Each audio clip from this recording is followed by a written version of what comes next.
모든 하자를 고쳐드립니다. 뭐 하자고 TV 빵.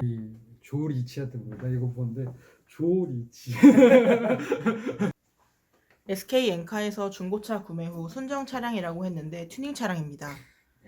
이번 달 초쯤에 차량 구매를 했습니다. 이게 리스 차량인데 현금 구매하였고 아직 이전은 안 된 상태입니다. 중고차 매매 상사로 이전비와 차량 대금은 지급했습니다. 문제는 차량 구매 시 분명 제가 처음 전화로 뒷부분 머플러가 다르길래 배기 튜닝된 차량이냐고 물었는데 아니라고 했습니다. 직접 차량을 보고 구매해서 왔는데 제가 스피커를 작업하기 위해 업체를 가보니 중통에서 엔드까지 가변 배기로 배기가 튜닝되어 있던 차량이더군요.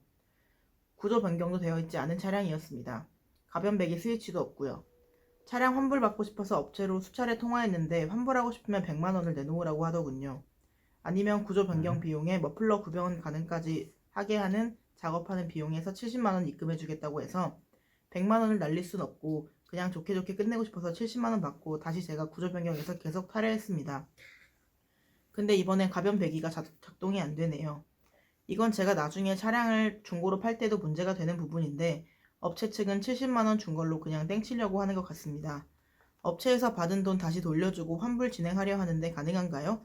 법적 싸움도 각오하고 있습니다. 법적 싸움 나왔어. 이거 중고차 다루는 변호사 있으면 더 많이 벌 것 같은데. 기간도 좀 남아 있고 아직 이전도 안 된 상태래. 리스 차인데 현금으로 구매해서 이제 리스를 완납 승계, 이제 매매 상사에서 승계받고 완납을 친 다음에 명의 이전을 해야 되기 때문에 시간도 좀 걸리는 상태고.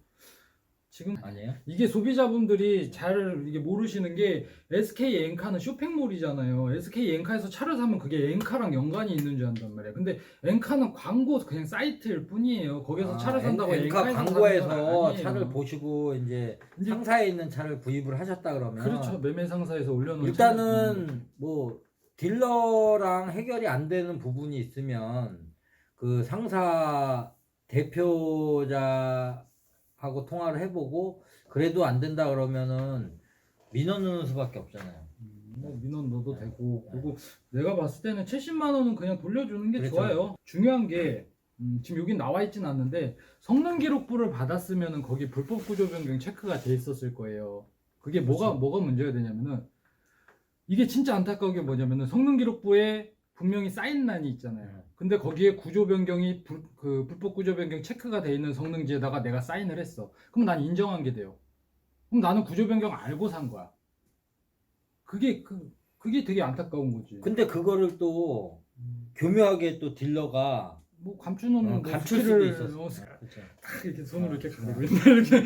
이렇게 딱 가리고 아이 괜찮아요, 여기다가 괜찮아요. 그냥 이렇게 사인하시면 돼요. 이렇게 해버리니까. 이거 볼 것도 없어, 볼 것도 없어요. 네. 이러고 그러면 안 돼. 그러니까 차 구매하실 때 성능 기록부도 보고 그리고 제대로 구매를 하셔야 돼요. 항상 이게 되게 안타까운 건데. 그래서 성능 기록부에 근데 가끔씩 성능 기록부에 구조 변경이 체크가 안 돼 있는 게 있어. 그러면 그거 성능장에서 잘못 체크를 그렇죠. 한 거죠. 성능장에다가 그런 경우에는 어필을 하시면은 그렇죠. 그런 경우에는 또 환불이 또 되니까. 그렇죠. 그렇기 때문에 그런 부분을 먼저 확인을 해 보시고 성능 기록부상에 만약에 체크가 돼 있다고 하더라도 딜러분한테 좀 어필을 한번 하세요. 민원도 한번 넣고 나는 이게 성능지 볼 줄도 모르고 솔직히 잘 몰라가지고 나 이거 구조 변경도 안 이거 엔카에서 전화했으면은 엔카 통화 기록이 남아 있을 거예요. 잘 몰라갖고 이렇게 잘못 하신 것 같아. 그래서 그 엔카 통화 기록도 엔카에다 콜센터 전화해가지고 얘기하면은 보내주거든요. 그것도 이제 제시를 해가지고 매매상사에 민원을 넣어가지고 환불 쪽으로 그쪽으로 한번 유도를 해보시면 되고 그게 안 된다고 하면은 그러면 갈아야 돼요. 근데 이거 다 갈면 70만 원이면 솔직히 갈아요. 그럴 경우에 그냥 70만 원 주고 갈아요. 근데 이거 내용을 보니까 뭐 가변배기 돼 있고 이게 하다 보니까 뭐 수입차인가? 수입차면은 이게 답이 없는데 한 70만 원 정도면은 웬만하면 머플러 다 갈 수 있으니까 팔 때도 걱정하니까 그렇게 해가지고 처리하면은 뭐 굳이 법적 싸움 안 가더라도. 자, 다음 사연 읽어볼게요. 얼마 전 중고차를 구매하였습니다. 인터넷 광고상 차량이 너무 깨끗해 보여서 바로 매장에 방문하여 차량을 구매하였습니다. 다음날 매매 상사에서 차량 이전이 끝났다며 연락이 왔습니다. 그리고 3개월 정도 아무 문제 없이 차량을 운행했는데 갑자기 개인적인 사정 때문에 차량을 판매해야 되는 상황이 되었습니다. 그래서 차량을 판매하기 위해 견적을 알아보던 중 제 차량이 렌트카로 쓰던 차량인 것을 알게 되었습니다. 매입 견적을 알려주시는 딜러분이 말씀하시길 렌트 이력이 있기 때문에 시세보다 100만원에서 150만원 정도 저렴하게 판매를 해야 한다고 하시네요. 구매 당시 판매 딜러는 아무런 고지도 하지 않았는데 말입니다. 제 차 제대로 판매하는 방법이 없을까요? 지금에서야 그 판매 딜러분께 전화하니 개인 렌트 차량이라 괜찮다며 다시 차량을 가져가길 원하니 제가 산 금액에서 300만원 빼고 가져가신다고 하네요.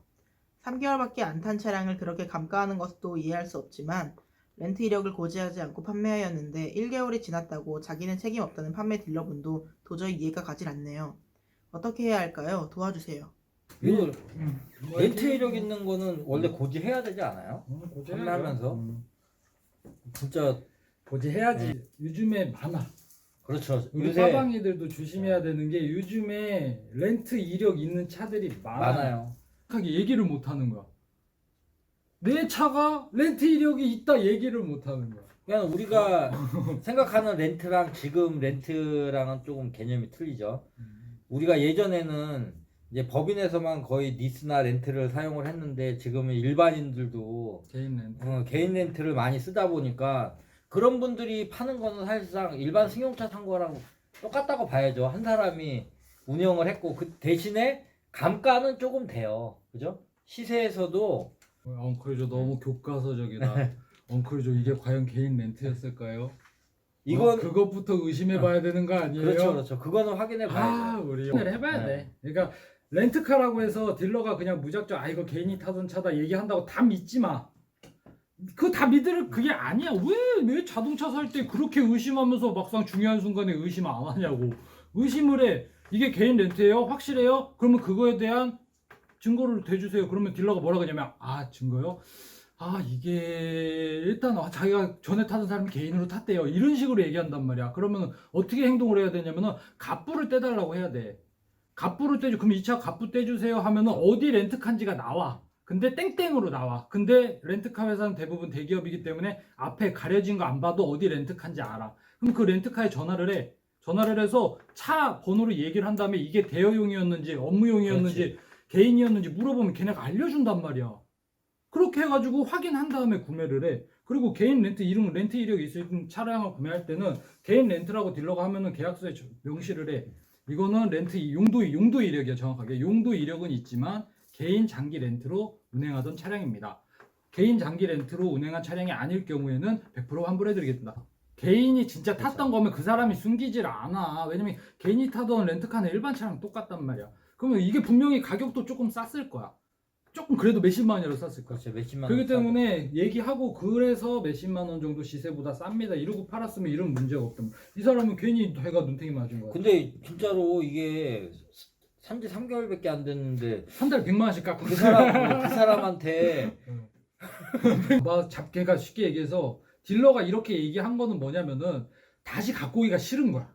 차를. 그렇지. 자기가 다시 갖고 오기가 싫으니까 난 이렇게 감가를 해야 되니까 나한테 팔지 마라. 근데 이 얘기야. 거기서 진짜 다시 갖고 오기 싫었다 그러면 이거는 분명히 대여용이었을 가능성이 높아요. 뭐 그럴 수도 있고 거기까지는 이제 솔직한 내용을 얘기로 알 수가 없으니까. 개인용이라 하여튼가 중요한 거는 이 사람은 지금 차를 팔아야 되는데 너무 3개월 만에 손해가 막 심한 거야. 좀 많이 네. 감가가 300에 왜냐면 이게 만약에 1000만 원이라고 해도 다른 딜러가 만약에 견적을 놨다고 하면은 다시 1000만 원에 팔기 위해서는 뭐 900이나 850이나 이렇게 가져가야 된다.